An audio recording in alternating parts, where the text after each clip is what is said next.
At SheFit, we know the fitness industry makes a lot of empty promises. We're done with shortcuts and quick fixes. No woman should be let down or held back, especially by her clothing. It's time to experience the only sports bra that's as strong as you are. Available in the widest range of sizes, easy on and off, with 50% less bounce than the Nike Pro. It's time to feel real support from SheFit. Save $10 today at shefit.com/2022.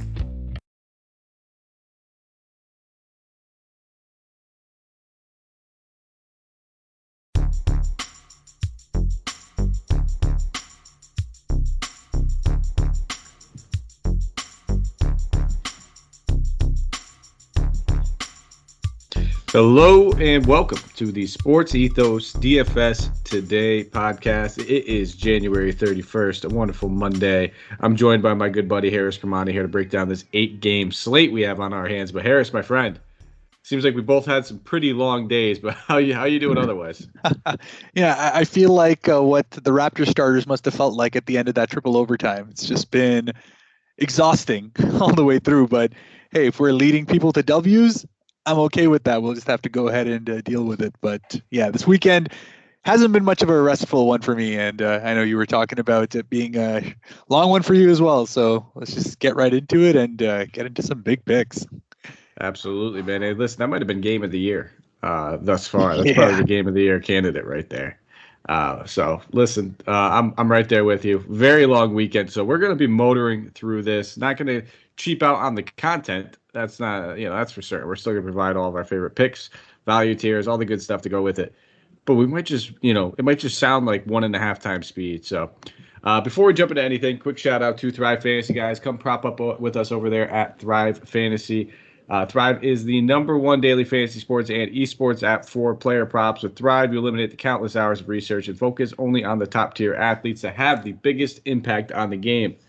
Choose 10 of 20 available player prop bets to build your lineup. Each prop is assigned a fantasy value for both the over and under based on how likely it is to hit. Hit the most props, rack up the most points, and win your share of the prize pool.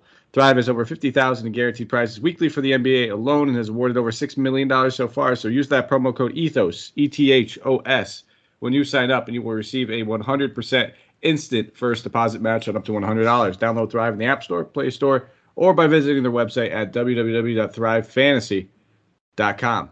Sign up and prop today. We have the first game of the night. New Orleans Pelicans traveling to Cleveland. They are taking on the Cavs. Cavs on the second half of a back-to-back in this one, so we are not going to have that injury report available for us. Got to have to keep an eye on that. For the Pelicans, Josh Hart, Brandon Ingram, both questionable. Jonas Valanciunas is questionable, dealing with that illness for the past 2 games. And then Kira Lewis and Didi Loizada are out. I will pass it over to you, my friend. Well, actually, maybe let's see. I'm assuming we didn't have a game total, but I could be wrong. No, we do not. Not for this. Not for this one. So I'll pass it over to you. Lead us off here with the Pelicans. Looking like they could be getting some bodies back, but how are you approaching this? Yeah, and those questionable tags are exactly what I've got a really strong eye on, especially the one for Josh Hart, because he's the one who looked a little gimpy at the end of the last game. Picked up what looked like a slightly annoying knee injury. So if he's out, and Valanciunas, who's still also questionable with that injury, it all comes down to the amount of value that you have here. And all those kind of 5,000 guys, I know we used to talk about the Phoenix Suns having that quartet of guys right in that middle amount who could do quite well as far as their value is concerned. But here, between Hernan Gomez, Devontae Graham, Alexander Walker, and Herb Jones, all those guys are in a good spot to be able to do 5 to 6x at the very least. I'd probably say Hernan Gomez is probably my favorite out of that, given the fact that Cleveland's got that front court that's going to require him to be on the floor for that 30-plus minutes again. And yeah, he didn't have an amazing game in the last one, but he's been absolutely killing it for the 2 prior to that. And it's just a great spot for him to be able to go ahead and get back into that. And I know we've spoken about not really liking Devontae Graham, but if he's getting the kind of minutes and usage he's going to have to, given the lack of bodies that are there, or lack thereof, he's probably going to be in my player pool as well. And really, Herb Jones is one that I'm trying not to overreact to because he had an absolutely killer game last time around against Cleveland. Dropped what was his best 46.3 in that one, and he's always an absolutely solid pick. But given how many options are here on the slate, I'll probably say Hernan Gomez is my favorite, and Devontae Graham might get a little bit of usage on here because Alexander Walker's gotten a little expensive for what I would have otherwise taken. Fair enough. And I would also probably just throw Garrett Temple in there as one of those guys where if you land on him, fantastic, great. You're not going to be overly excited about it. But if he's playing 38 minutes like you did, obviously with Hart and possibly Ingram both out, they're going to need wings. And for some reason, they love to play that dude. And he's not a great point per minute guy. I think he averages like 0.7 and a half. But given 38 minutes at that price tag, there is worse you could do. So I don't mind landing on him. I'm just not going to build around him. On the other side of the ball, definitely some options we can continue to look at. Garland is priced up at 9,100, but this is a fantastic matchup for him.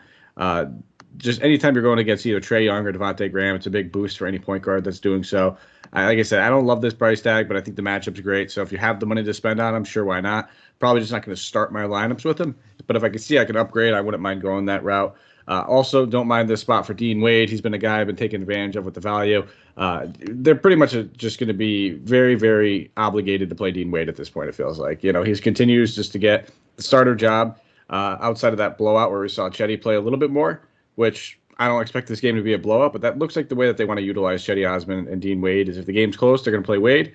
If the game gets out of hand, they're going to play Chetty. So I will stick with using Dean Wade, and then I don't mind looking at a guy like Jared Allen at 77 or Mobley. They're both decent options. For me, it's really tough to figure out which guy I can end up going with on a night-to-night basis. They both have similar floors and upside. It just comes down to position eligibility for me with those two. Don't mind going there, but for the most part, I think Dean Wade would probably be my highest-owned guy in here, and based on the price tag and just the recent minutes he's been getting. Yeah, I'm right there with you, and I do like Isaac Okoro for his minute situation as well. Again, not a guy I love landing on, but if we're talking about Garrett Temple, even Alvarado in the last one, I kind of forgot to mention him, but all those guys in that about 3,900 price range, I would be totally fine with landing on if everything else goes out. But I do like Dean Wade in his minute situation, and yeah, between Jared Allen and Evan Mobley, I'll probably lean Jared Allen as well. But they're both in a very solid spot to be able to produce. Just don't give you the kind of upside you may otherwise want on this kind of a slate. Absolutely. We'll move on to the next game. It's Los Angeles Clippers traveling to Indiana, taking on the Pacers. We have the Clippers on the second half of a back-to-back, so no injury report for them. Goga and O'Shea Brissett are both questionable. Malcolm Brogdon, TJ McConnell, Miles Turner, TJ Warren are all ruled out in this one. We'll check the lovely game total online and see if we have one. And at the moment, it does not appear that we do. So we're going to have to keep an eye on that. I guess those two front court guys are probably what's holding it back at this very moment. I'll pass it over to you. The Clippers on the second half of a back-to-back. Who are you looking at? Yeah, I think the biggest place of interest here is with Nicholas Batum with his back spasm. Likely going to I don't see him coming back right in this game. Of course, that questionable tag is still there, but without that, Luke Kennard has just stepped in and become a key offensive option for them.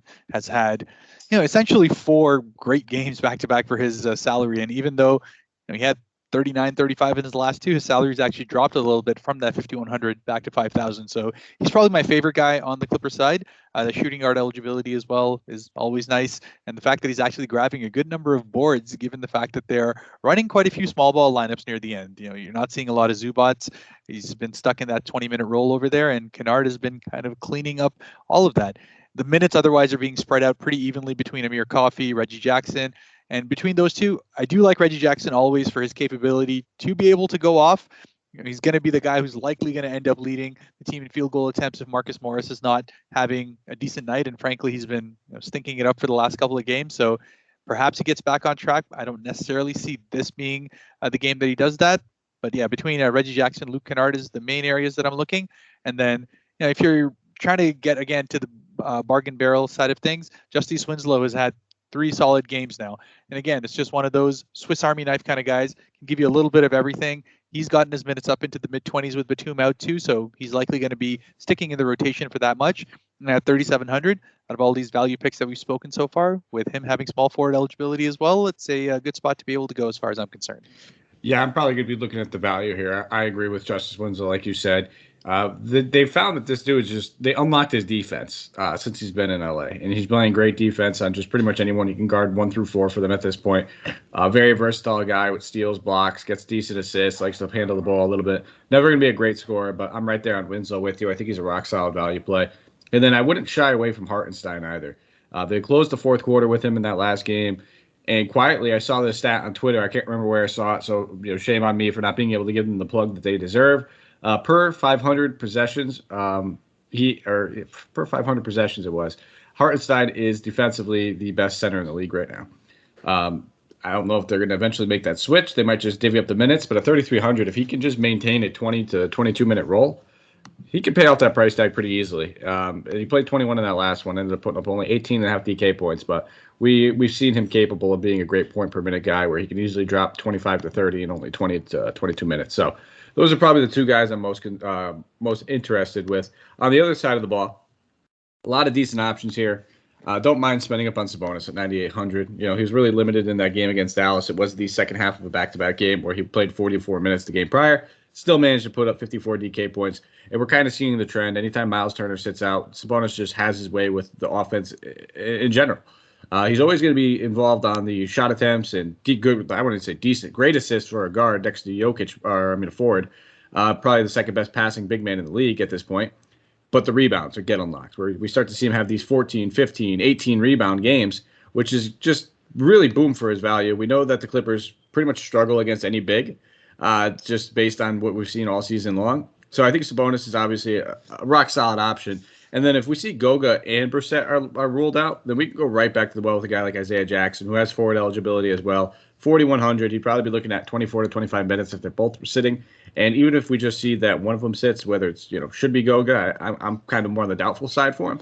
He's in play either way. 4,100, it's teetering on the price tag margin. We'd rather see both of them sit, but he still has the capability of easily paying that off with back-to-back 27.5 DK point games or higher. He's just a stat-stuffing machine, very versatile guy who can step out, hit threes, very good on defense, very raw player, but it doesn't take much for minutes for him. So those are probably going to be my two primary options. Are you on Levert? Let me hear you.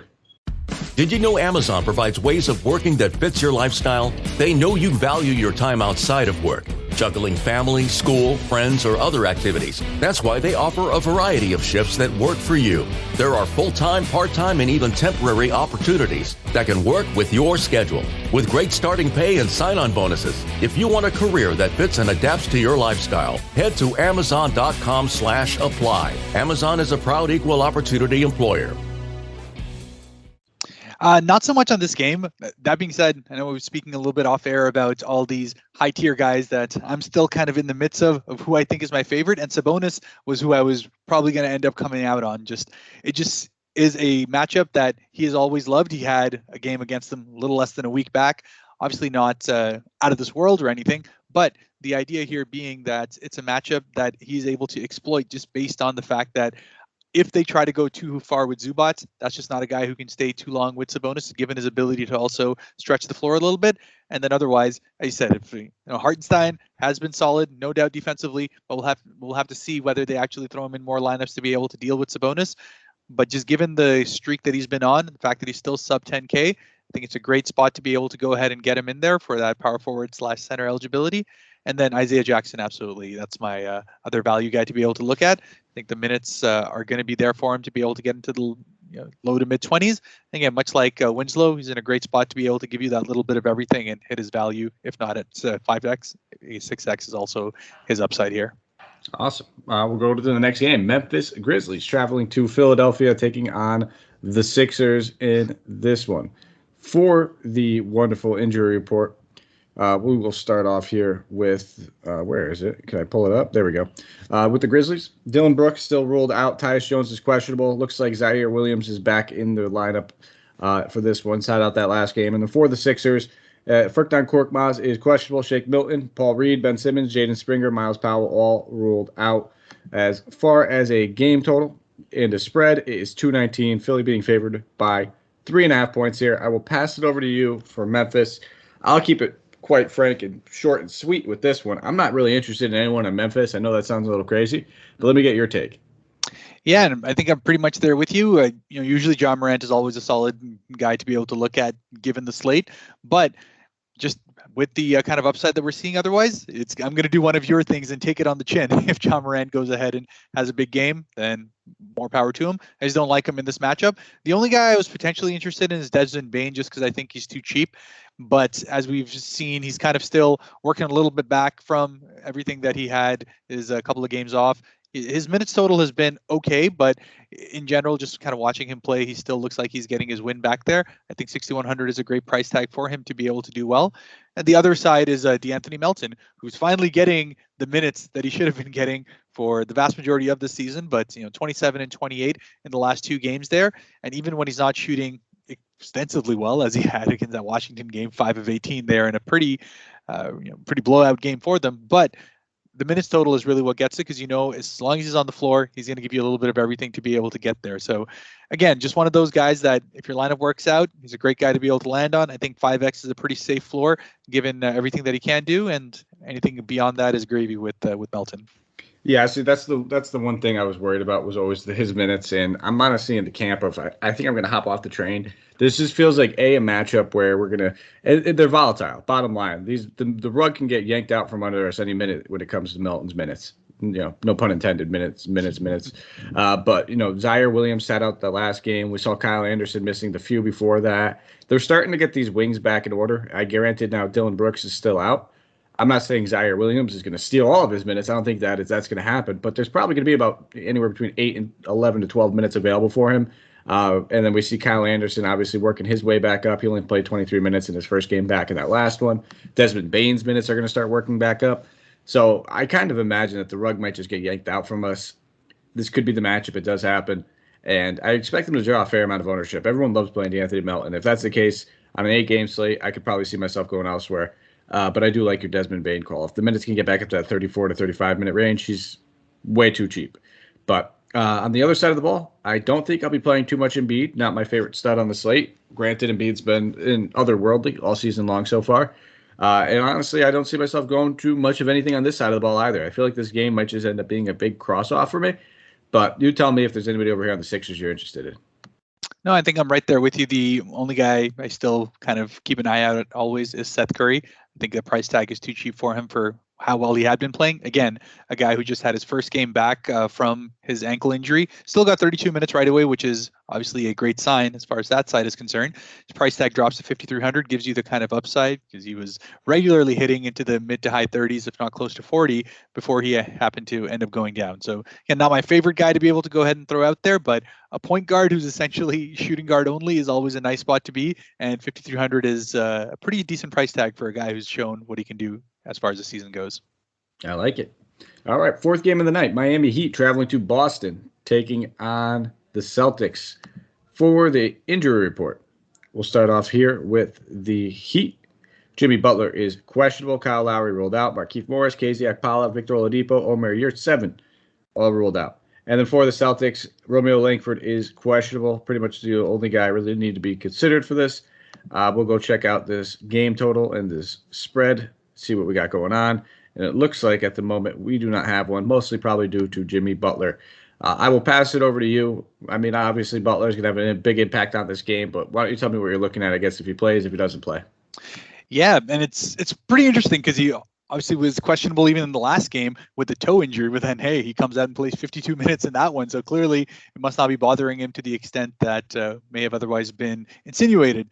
But again, given the kind of minutes total that they played, I would not be surprised whatsoever if they try to limit Butler, even if he happens to play. So at 8,900, I'm probably avoiding him in this matchup, just given everything else that's there. Instead, I'd probably be more interested in a Tyler Hero at 6,200. Again, in any situation where he's able to get the kind of shots he's been getting as of late. I mean, obviously, that Toronto game was crazy. He had 22 shots up there, just given the fact that it was a triple OT. But if Jimmy Butler is in any way limited, he's going to be the guy that the usage ends up going right to because they need him to do all the shot making that he possibly can. And the other side that's of interest, and this is more of a value play, is Gabe Vincent. With Kyle Lowry out, it's been purely him taking over all those minutes over there, and his price tag has actually dropped, despite the fact that he's had 2 solid games, 29.75, 34.5. At 4,800, I think that's absolutely rock solid. There's no reason for him to get anything less than the 33 minutes that he's been getting consistently ever since Kyle Lowry started going out for his personal reasons. And until he gets to, again, that like mid 5,000s, I'm finding myself playing a lot of Gabe Vincent, and I'll probably continue doing it even on this slate. Yeah, and I'm kind of, this is like an ugly matchup. I mean, both these teams, they have good wings. So it's not like, the Celtics are fantastic on defense necessarily. They could allow points in certain positions. I just don't usually target too many wings going against them. So even if Butler plays, I probably won't be playing him. Yeah, I was all over him in that last game. I got lucky with the triple overtime. Don't get me wrong. But there was once a wise man that said, play Jimmy Butler against the Raptors. I can't remember who that once was, so I listened to him and I played him. And then I think that you could look at Hero. I don't mind it. But for the most part, if Butler sits, I'll probably be taking advantage of the value. Like you said, Gabe Vincent, maybe some Max Struss, and I wouldn't even mind like Caleb Martin. We might want to wait and see what the starting lineup looks like, but it just seems like one of those matchups where we have better games, better game totals, better game environments to target and spend up on, where if anything, I'll go to some of this value over here on Miami. On the Boston side of the ball, I think, you can't go wrong with any of these high-priced studs. But again, it's going against a Miami team that's very scrappy and tough on defense, so I probably won't be seeing myself go to there. Tatum had one of his worst games of the season against the Heat this season. Granted, it's one game, I know that, but the Heat have a way of making everybody have their worst game going against them with lower game totals and just hard-nosed defense and good rotation. So I don't think I'll probably keep spending up on Tatum or Brown, and better centers available on this slate than Robert Williams. So for the most part, it might just be a big cross-off for me over here on the Celtics. For some reason, I'm getting the inkling that maybe this is a Marcus Smart game, but I'm going to need more than a gut feeling for me to have a ton of ownership in him. Yeah, I actually took the words right out of my mouth because I was going to say on a scrappy team, there's a scrappy guy that I like taking, and that is Marcus Smart. But at 5,300, the upside is always there just because of, again, everything that he can do. Didn't shoot well at all last game. In fact, didn't even get many shots up in general, but still got you 12 dimes. So it's just one of those things where, even if he's not contributing in one way or the other, he'll always find a way to be able to get there. Again, that 5,300 price tag is always what's going to be interesting. There's a lot of these mid-range guys over there, between him, Reggie Jackson. We spoke about Melton. Just had Gabe Vincent. I think there's a lot of these guys that you can go at. In the next game, I'm going to pick the guy who I think is the best in the 5,000 range, but Marcus Smart is definitely in play for me. But I am going to go ahead and avoid Tatum and Brown as I have been for most of the season, to be honest. Yeah, the next game, definitely a little bit more fantasy-friendly. Toronto Raptors traveling to Atlanta, taking on the Hawks. This should be one that I'm assuming draws a fair amount of ownership all around the field. But the Hawks, second half of a back-to-back, no injury report. But for the Raptors, Ken Birch is ruled out. Goran Dragic soon to be traded, obviously still not with the team. So that's pretty much all that we really need to be concerned with over there. And then for a game total and a spread, we do not have it just yet. We got to keep an eye on some of this information, I guess we're waiting on. But I will pass it over to you. Talk about your Raptors. Yeah, and I expect this to be, if not the highest, one of the highest scoring games of the night, just given what we're seeing from both sides. Atlanta has been relatively porous as far as their defensive end is concerned throughout the season, although they've been finding ways to still kind of win and be into games late, which is great for what we always know is Nick Nurse's rotation. His starters are going to play heavy minutes, and of all these guys, they're all very good as far as their pricing is concerned. I think they all have the upside to be able to do 5x, if not more. But it's Gary Trent that I keep looking at, and I spoke about that favorite 5,000 guy. He's just way, way too cheap for everything that he's needed to do. His offense has been absolutely required for a Toronto team that's needing the shot making in every way possible, and he's had anywhere between 21 to 28 field goal attempts in his last 3 games. And this is despite the fact that he's also been one of the league leaders as far as steals are concerned. So it's just all of those little things that easily end up getting him his value. And, I'm okay to take him all the way up to 7,000. So at 5,800, he's absolutely smashed as far as I'm concerned. He's going to be in a large amount of my lineups as far as ownership is concerned. And then the other side, it's between Siakam and Van Vliet. I don't think you can go wrong. I do think Van Vliet at 8,700 is in a great spot to be able to produce. The one thing to kind of keep an eye on is at the end of last game, he looked a little bit gimpy. It looked like he was grabbing his groin. I hope he's doing all right. He wasn't walking all that great, but if he's in, it's a great matchup. Obviously, Trey can't defend a pylon, much less Fred Van Vliet. So at 8,700, I think you're absolutely smashing him as well at that 5 to 6x. If you're looking at that stud that can go ahead and produce more, I think it's between him and Garland, who I'd be looking at. And just given a matchup in which I think Cleveland could actually blow out the Pelicans, I'll probably be leaning a little bit more towards Fred Van Vliet. You took the words out of my mouth. I'm right there with you. I think Fred Van Vliet in this matchup should absolutely smash. He's been shooting like trash over the past 4 or 5 games. This is a nice get-right spot. Anytime you get a chance to go against a guy like Trae Young on defense, it's going to look pretty good. And even in those poor shooting games, he's pretty much averaging more than 40 DK points. Give him a good shooting game. We're touching on 50 at 8,700. That's a great value. And I don't mind looking at some Trent Jr. I had him in that last game. I had him in the game prior. I feel like I'm overstaying my welcome at this point, but as long as he's taking 20-plus shot attempts, we can keep playing him. There's no doubt about it. On the Atlanta side of the ball, it's tough with Atlanta. I think that John Collins at 6,500, he's in a good spot. The minutes have been down over the past 3 games. Granted, this one should stay pretty close, where if he's playing anywhere between 30 to 33 minutes, he could easily pay off that 6,500. So it's more about the price tag than the actual matchup for him personally. And this whole wing situation between Werder, Hunter, Bogdanovic, you want to talk about very Suns-like. That's the feeling I'm getting with these guys, where, who's it going to be on any given night? They're all usually priced right around the same price tag. And it just comes down to whoever's shot is really falling, because at this point, they're basically just divvying up the minutes. If I had to pick one of them, it would be Bogdanovic. But they're guys that if I land on, I don't mind it. No one I feel overly confident in. And I'll never fault you on Trae Young, but we've already talked about a few guards that are about $1,000 cheaper I prefer over him. So that's just my take, but let me hear yours. Yeah, and I think you've pretty much hit it on there. Outside of Trae, I've pretty much avoided the Hawks for most of the season. John Collins every once in a while gets in there, but yeah, I've said this to tons of friends. All I spoke about, Atlanta has that problem just having too many good guys, and they need to get rid of one or two to really tighten up this rotation, because it's actually hurting them more than it's helping to have the kind of offense and having to divvy it up to such an extent that it's actually really making them quite discombobulated as far as the offense is concerned. So I do think this will still stay tight as far as the game's concerned. So Trae is definitely in play for me, just given the minutes and the fact that he's going to be in every other lineup over there, has been playing out of his mind as of late, even though his shooting hasn't been there, but he's just been a guy who's just consistently finding ways, especially in the fourth quarter, to find ways as far as his DK points are concerned, and had a 60-point game today against the Lakers and a pretty sick comeback as well. So we'll have to see if he keeps going on there. I'm right there with you in that he'll probably not be one of my favorite guards. I'd rather go and have a little bit more exposure to a Darius Garland, a Fred VanVleet.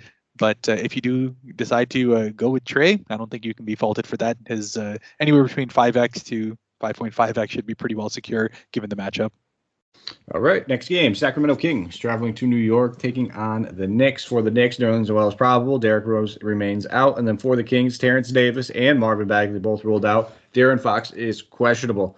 That's going to be the big impact right there. Darren Fox, whether he plays or not, it seems like he's inching closer and closer, but this team looks so bad that I don't think they're really in a rush to, potentially hinder a guy that, I don't know, they're saying they're not trading him. They're saying they might trade him. We don't know, but the trade deadline's looming, and the last thing you want to do is keep re-aggravating an ankle injury around that time. But I'll pass it over to you. Let's look at this Sacramento team. Let me know what you're looking at. There's no game total, no spread, and do you think Fox plays?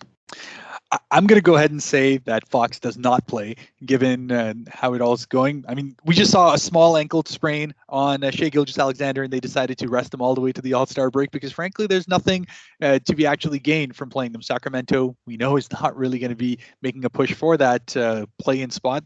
Even though they're not all that far out, it's just the West is crappy, but I don't think the Kings really need to risk that. They'll rather be looking at potential trade candidates. So Halliburton is absolutely going to be smashed at 8,500. We saw what he could do in the last game. I mean, really, those kind of gaudy lines is exactly what Halliburton's upside is.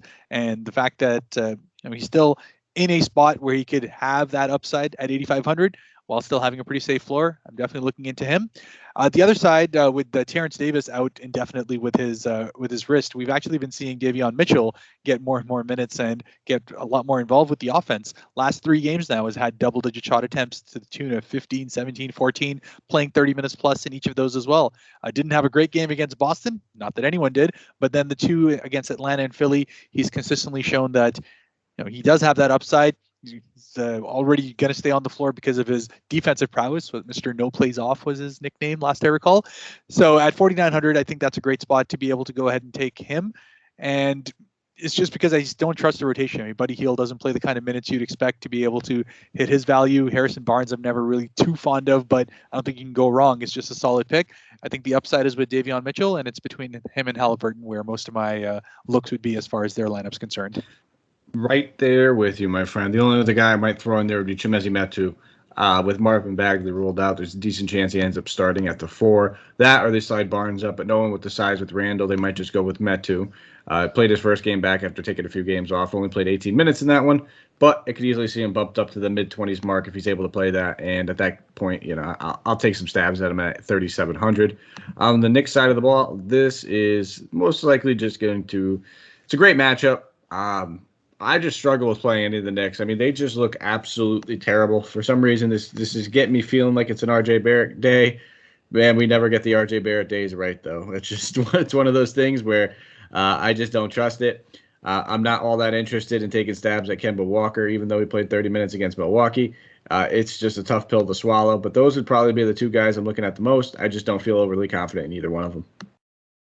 Yeah, the Knicks are probably my least favorite team as far as fantasy is concerned. Just RJ Barrett, as you said, just gets the shot volume to be able to get his value on most nights, but still the upside in most matchups, I don't particularly like to be able to go ahead and take him. And at 7,100, I just think there's been other options that have been given. I mean, we have the potential of taking a Tyler Hero. We have the potential of taking a Desmond Bane. Any of those guys that are cheaper than him that, frankly, I think could straight up outperform him. Just makes it so that RJ doesn't have too much interest as far as my side is concerned.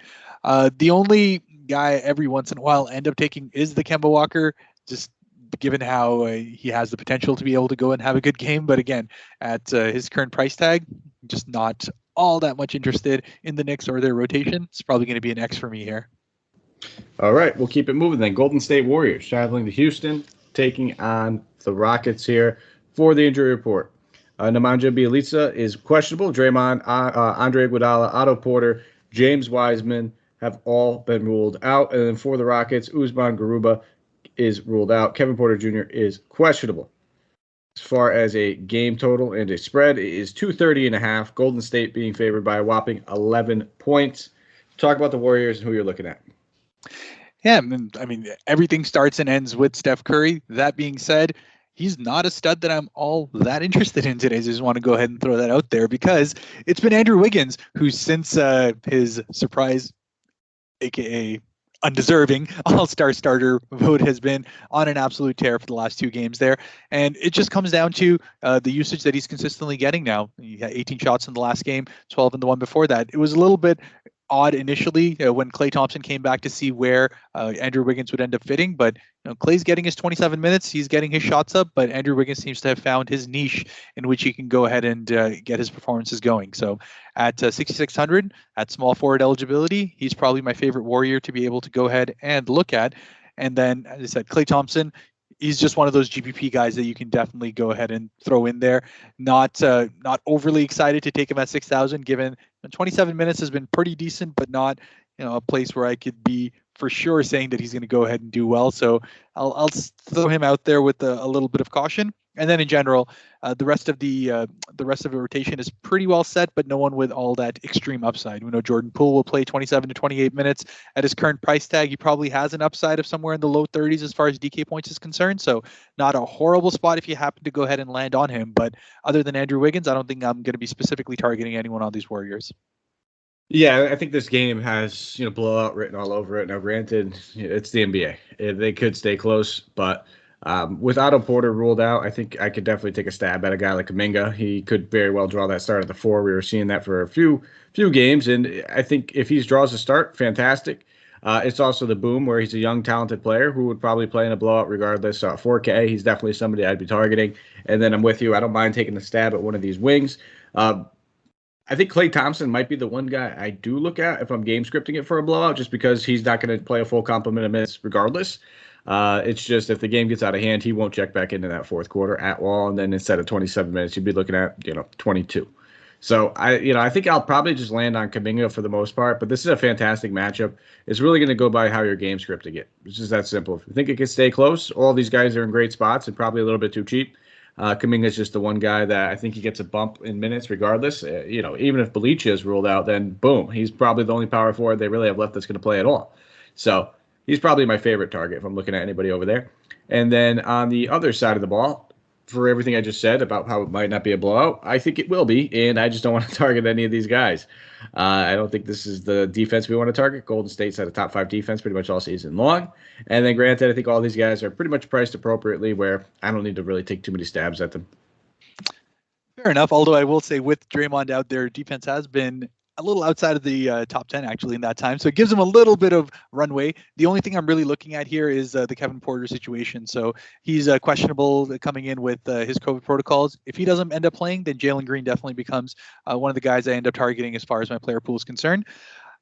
Last game, 32.25 DK points. And it just comes down to the fact that he is going to be shooting everything outside of Christian Wood being there. So given the rookie, doesn't matter if blowout or not, he's going to play somewhere between 30 to 33 minutes every time. And it doesn't even matter if he's shooting all that well. He's just go ahead and get the volume. So, out of all those point guards and shooting guards that we've talked about in that 4,000 to 5,000 range, he's probably the one who's going to be leading as far as shot attempts are concerned. So it's a spot that I think he might actually go ahead and do well, just given the fact that no one else is really there, and I don't trust Christian Wood enough at that price tag to be able to take a stab at him, given the fact that the Warriors often like going smaller. I think you'll find Christian Wood doesn't get the kind of minutes that you would otherwise hope. He's only played 28 and a half minutes in the 2 games that he's played against the Warriors, so I'm going to go ahead and fade that, but Jalen Green is in play for me. All right, final game of the night, Portland Trail Blazers traveling to OKC, taking on the Thunder. As we know, for the injury report, Shai Gilgeous will be out until the All-Star break, along with Pakuveski. He is ruled out as well. And then Blazers, no injury report just yet. We're going to have to keep an eye out for that one. I do not believe we have a game total or a spread yet for this game. We do not. I will pass it over to you. Talk about Portland. Yeah, and Portland's rotation, in a good way, is that it's pretty well set. You know exactly who's going to be doing what and who's going to be getting that many shots. The good thing about it is both CJ and Anthony Simons are still in that 7,000 mark, which definitely puts them in play for me, especially CJ. 20 shots in the last 2 games that he's gotten. He's obviously going to have the kind of usage that you would expect. I don't especially like the matchup with OKC, especially with Shai Gilgeous-Alexander out. I don't know how much they're going to be able to go ahead and actually stay in this game, but I will be targeting the other guard on that side just because he's going to have to play. That being said, just given all of that, I'm probably not super excited about taking any of these guys. I think Norman Powell at 6,400 might be the one of interest just given the price tag. The usage is always going to be there. And even though his shot attempts have been slightly down in the last 2 games, he's going to be on average in between that 14 to 15. If the game's a blowout, it means they've done something in 3 quarters to be able to do that. And Norm at 64 is probably the one I'd like more than taking any of these other 2 guys there, just given the prospect of everything else in the game. That's why I'm leaving Nurkic out too.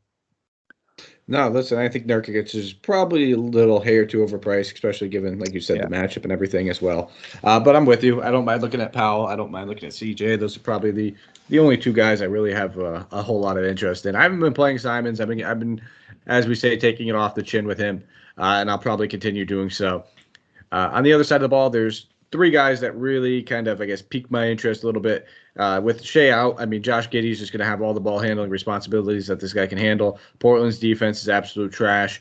He doesn't need to score a whole lot to get you to where he needs to get you. I don't love that $7,300 price tag, but a comfortable 35 feels like it's in play for this. We know he has a little bit of upside for more if he comes near that triple-double, which he can pretty much do on any given night, especially now with Shai out. So I think Giddey would be one of my primary options.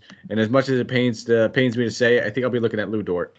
$6K, that price tag is ugly. Don't get me wrong. But if this guy is going to have to take on and shoulder the workload that I'm expecting that he's going to have to with that usage, with Shai off the floor now, he should be looking at anywhere between 15 and 18 shot attempts. This dude's not afraid to chuck. He's not afraid to shoot from 3. Always good for a handful of rebounds as well. So I think those are probably going to be my 2 primary options. But I also want to see who draws that start in place of Shai. Is it going to be Trey Mann? Is it going to be Ty Jerome? Because whoever it is, I will have interest in as a value play. I think it will probably be Trey Mann, but what do I know? Could be Wiggins. But keep your eye on that situation because whoever it is might end up being a decent value play, especially in this matchup. Yeah, as you said, the rotation's going to be absolutely fluid and trying to make everything work while Shai is out. The only other area that I have a little bit of interest in is Darius Bazley, just because I expect him to be the 3rd option as far as offense is concerned. He's been coming off the bench consistently. Perhaps they go ahead and throw him into the starting lineup, just given the fact that they need him. But more so than that, he's going to play into the low to mid 30 minutes. Not a huge fan of the fact that his price tag is 4,300, but he always is one of those guys where if he happens to get hot, then he's going to shoot more. He had 5-7 the last game and probably would have shot a little bit more given everything else, but Lou Dort was just chucking everything in sight, so it just happened to be like that. Again, if it lands on him at power forward, not the worst possible spot, but between Giddey and Dort is where my interest is going to lie as well. All right, we will go to our player tier segment, my friend. Who are you looking at your spend up spot? Yeah, and we spoke about a number of studs that are here on this roster, but I'm going to have to go ahead and stay on brand. Sabonis at 9,800, sub 10K. He's probably my favorite stud to be able to go on here just because it allows me to take advantage of some of these other mid-tier guys that I've been pretty interested in as well for this entire matchup. So Sabonis 9,800. He's in a great matchup here with the Clippers. The upside has obviously been there, and anything below 10K, he's going to be able to drop that 50 to 55. It just feels incredibly secure, and if the game can stay as close as I potentially expect it to be, because both these teams are kind of trash, so Sabonis could be the one really benefiting from all of that. I like it. That would probably be my top spend up. I'll probably lean with Tyrese Halliburton. If we know that Fox is out, if Fox plays, it would end up being Fred VanVleet for me. I think both these guards have great upside at that mid-8 range. I think that they're great pivots off of guys like Trae Young, John Morant, Darius Garland, who probably all three of those guys will draw fair ownership. I don't think that Halliburton and VanVleet won't draw ownership, but I assume it's going to be a little bit less, and it also gives you a little bit of more money on the table to spend elsewhere. I think that they pretty much all have very similar actual upside as far as that 50 to 60 DK point range. But we get consistent floors with those other two as well, and for a much cheaper salary. For your mid-tier play, anywhere between that 5 and 7-9 range, who are you looking at? Yeah, and I can't walk away from Gary Trent. As I said, honestly, I'm okay taking him all the way up to 7,000. At 5,800, I'm going to take him every single time. He's going to have his shot attempts. He's not going to be anywhere less than 20 on that. And even if he's hitting 40% in there, he's easily going to be able to go ahead and pay off that price tag. The upside remains just given the fact that he can rack up steals in a hurry. As long as he stays on the floor, he'll get you a couple of rebounds to kind of round out the stat line as well. So for me, his 5x floor is just absolutely secure at that price tag. And if he can get hot, as he has been for the last little while, that gives you that 40 plus DK points upside again. All right, my friend, I like it. I will give another caveat just in case he doesn't play. It would be Willie Hernan Gomez if we see that Jonas is out another game dealing with that illness. It's clearly got to be a decent illness if he's missed 3 games in a row, so there's a chance he misses one more. But if he happens to not be the starter and we do see Jonas play, I will obviously have to go a different route. And again, it was between two guys, both these guys on the Thunder. It was between Giddey. It was between Dort. I'll probably end up leaning Dort for that $1,300 discount. Again, feels gross, man. I don't play Dort very often, but I think with Shea out, we could definitely consider him. Not my favorite of price tags, but I do like the matchup, and I do like the usage that this guy should draw. So those will be the caveat, and then the play I will go with. And I almost want to make a friendly wager, but I don't like wagering with Dort. It just doesn't feel good. But Dort versus Gary Trent just feels like, I should be spotted some points on that one, but I don't need them. But I think that will be a lot closer than people expect. Man, that feels gross, but maybe we won't wager. It'll be a friendly bet over there. But who do you look at for your value play? No, I like it. And if you go with Sabonis, you could probably get both of them in the lineup. So maybe I just hedge that way. But as far as my value side is concerned, I'm just going to have to do justice to justice at 3,700. He just continues to be the guy who's really benefited from not only Batum being out, but just in general playing better. His minutes are going to be rock solid just because of, as you said, the defensive versatility that he's offering, as well as just the versatility in his stat line. From his rookie year till now, the one knock against him is that he's just never been a good shooter, which really doesn't change, but he gives you everything else on the stat line. So even if he's not dropping 5 of 7, 4 of 9 as far as his field goals are concerned, as they have been in the last 2 games, he still has enough in the stat line to be able to play those 25 to 28 minutes and easily pay off 5, if not 6x. All right. Well, I got the caveat here again. I think there's 2 great options. I couldn't really make my mind up here. But if we see O'Shea and Goga both ruled out, I think Isaiah Jackson becomes a fine option. But one guy that I do expect to be good regardless is Jonathan Kuminga, just with Otto Porter ruled out. Bjelica questionable. If Bjelica sits, it would only be a bigger boost for him. He'll probably end up drawing that start. He'll probably play some significant minutes regardless of the game total, whatever's going on in that situation, if it's a blowout or not. He feels like he's a pretty safe option over there.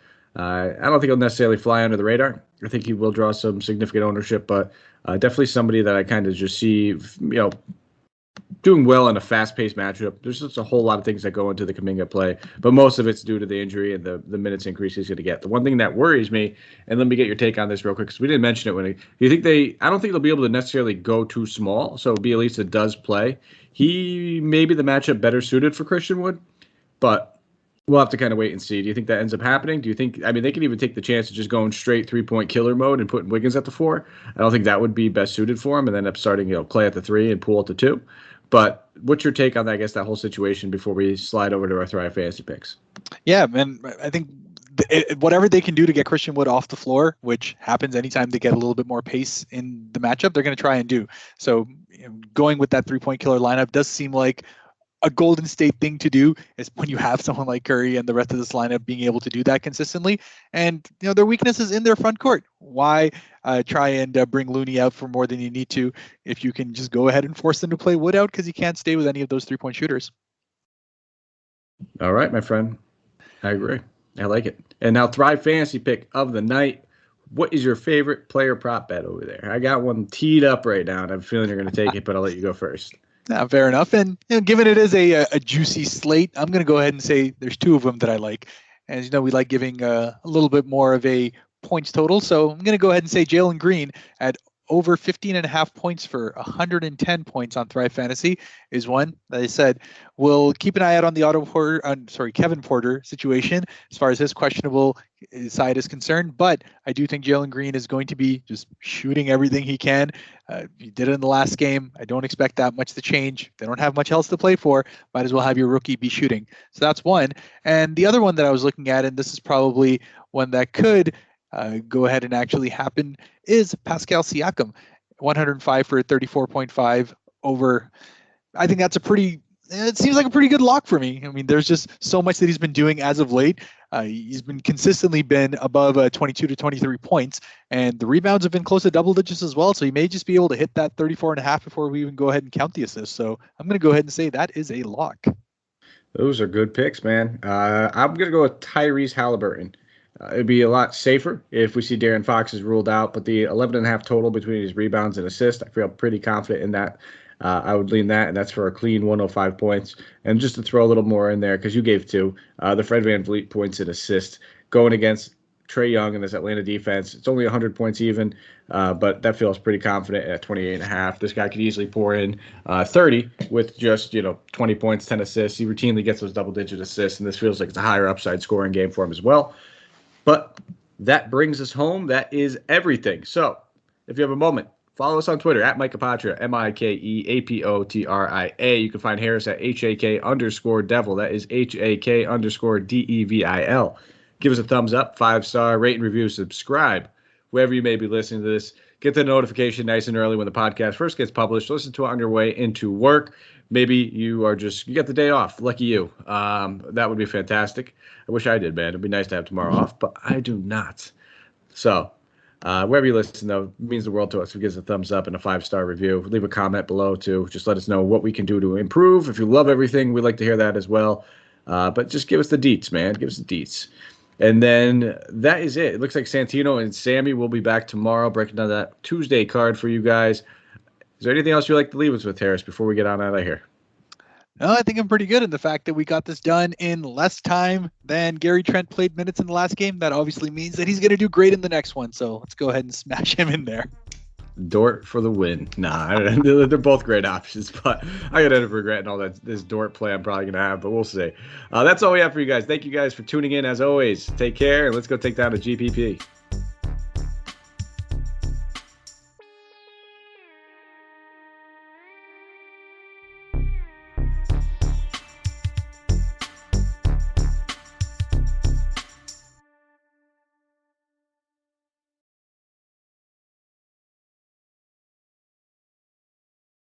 Without the ones like you, who work tirelessly to keep things running, everything would suddenly stop. Hospitals, factories, schools, and power plants, they all depend on you. No matter the weather, emergency, or time of day, you're the ones who get it done. At Grainger, we're here for you 24/7, with supplies and solutions for every industry, and access to product specialists ready to help. Call, click Grainger.com, or just stop by. Grainger, for the ones who get it done. Did you know Amazon provides ways of working that fits your lifestyle? They know you value your time outside of work, juggling family, school, friends, or other activities. That's why they offer a variety of shifts that work for you. There are full-time, part-time, and even temporary opportunities that can work with your schedule. With great starting pay and sign-on bonuses, if you want a career that fits and adapts to your lifestyle, head to Amazon.com/apply. Amazon is a proud equal opportunity employer.